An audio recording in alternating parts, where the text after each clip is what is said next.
the individual that occupies 1600 Pennsylvania Avenue is not only viewed as a president of America, but is also, in fact, a global leader.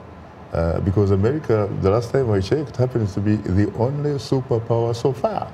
It's also supposed to be a leader of the quote-unquote free world. And yet, when you see what is happening across the Atlantic and what have you, they seem to be on the same page with some of the Americans. In fact, we have had. You saw the vote, for example, at the United Nations regarding Jerusalem becoming the headquarters of, or the capital of Israel. And you saw the vote. What does that say to you?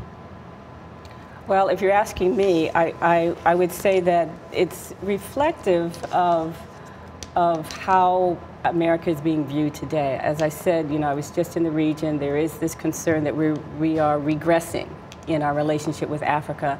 And I was listening, as you know, Davos began today, the World Economic Forum, and I was listening before I came here to French President Macron and Angela Merkel spoke, and President Modi from India opened the event. The Prime Minister of India. Yeah, Prime Minister of India opened the event.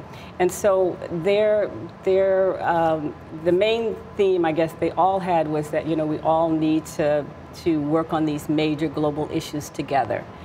And they continually mentioned climate change as a challenge, that we're no longer part of the climate change agreement, that we have a challenge with immigration across the world, how we're going to handle that.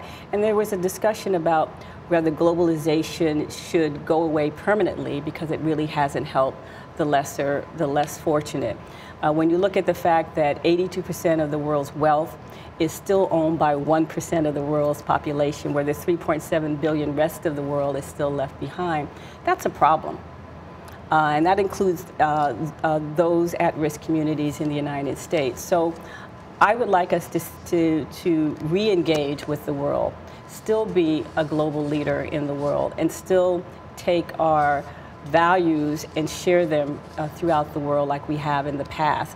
That's what I would like to see, and I'm hoping going forward as things settle down after we've reached the year anniversary, that we will look at the global picture a little differently and start to re-engage on some of these major issues that still have an impact on us here at home.